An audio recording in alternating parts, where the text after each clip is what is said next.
Good evening. In my first inaugural address, I committed this country to the tireless task of combating climate change and protecting this planet for future generations. 2 weeks ago in Paris, I said before the world that we needed a strong global agreement to accomplish this goal, an enduring agreement that reduces global carbon pollution and sets the world on a course to a low-carbon future. A few hours ago, we succeeded. We came together around the strong agreement the world needed. We met the moment. I want to commend President Hollande and Secretary General Bon for their leadership and for hosting such a successful summit, and French Foreign Minister Laurent Fabius for presiding with patience and resolve. And I want to give a special thanks to Secretary John Kerry, my senior advisor Brian Deese, our chief negotiator Todd Stern, and everyone on their teams for their outstanding work and for making America proud. I also want to thank the people of nearly 200 nations, large and small, developed and developing, for working together to confront a threat to the people of all nations. Together we've shown what's possible when the world stands as one. Today the American people can be proud because this historic agreement is a tribute to American leadership. Over the past 7 years, we've transformed the United States into the global leader in fighting climate change. In 2009, we helped salvage a chaotic Copenhagen summit and establish the principle that all countries had a role to play in combating climate change. We then led by example with historic investments in growing industries like wind and solar, creating a new and steady stream of middle-class jobs. We've set the first ever nationwide standards to limit the amount of carbon pollution power plants can dump into the air our children breathe. From Alaska to the Gulf Coast to the Great Plains, we've partnered with local leaders who are working to help their communities protect themselves from some of the most immediate impacts of a changing climate. Now, skeptics said these actions would kill jobs. Instead, we've seen the longest streak of private sector job creation in our history.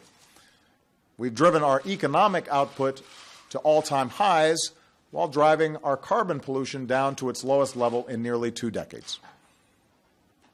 And then, with our historic joint announcement with China last year, we showed it was possible to bridge the old divides between developed and developing nations that had stymied global progress for so long.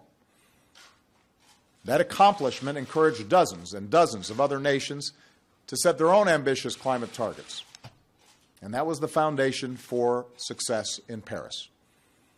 Because no nation, not even one as powerful as ours, can solve this challenge alone. And no country, no matter how small, can sit on the sidelines. All of us had to solve it together. Now, no agreement is perfect, including this one. Negotiations that involve nearly 200 nations are always challenging. Even if all the initial targets set in Paris are met, we'll only be part of the way there when it comes to reducing carbon from the atmosphere. So we cannot be complacent because of today's agreement. The problem's not solved because of this accord. But make no mistake, the Paris Agreement establishes the enduring framework the world needs to solve the climate crisis. It creates the mechanism, the architecture, for us to continually tackle this problem in an effective way. This agreement is ambitious, with every nation setting and committing to their own specific targets, even as we take into account differences among nations. We'll have a strong system of transparency, including periodic reviews and independent assessments, to help hold every country accountable for meeting its commitments. As technology advances, this agreement allows progress to pave the way for even more ambitious targets over time. And we have secured a broader commitment to support the most vulnerable countries as they pursue cleaner economic growth. In short, this agreement will mean less of the carbon pollution that threatens our planet and more of the jobs and economic growth driven by low-carbon investment. Full implementation of this agreement will help delay or avoid some of the worst consequences of climate change and will pave the way for even more progress in successive stages over the coming years. Moreover, this agreement sends a powerful signal that the world is firmly committed to a low-carbon future, and that has the potential to unleash investment and innovation in clean energy at a scale we have never seen before.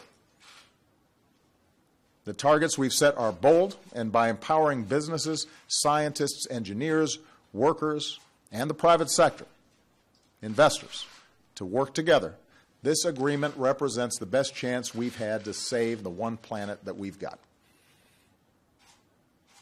So I believe this moment can be a turning point for the world.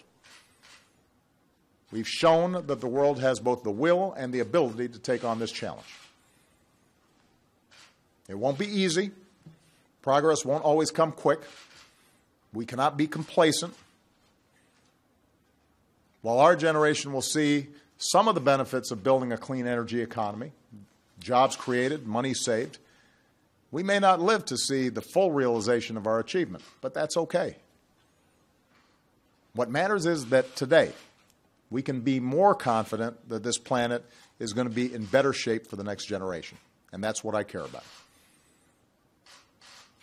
I imagine taking my grandkids, if I'm lucky enough to have some, to the park someday and holding their hands and hearing their laughter and watching a quiet sunset, all the while knowing that our work today prevented an alternate future that could have been grim. That our work here and now gave future generations cleaner air and cleaner water and a more sustainable planet. And what could be more important than that? Today, thanks to strong, principled American leadership, that's the world that we'll leave to our children. A world that is safer and more secure, more prosperous, and more free. And that is our most important mission in our short time here on this earth. Thanks.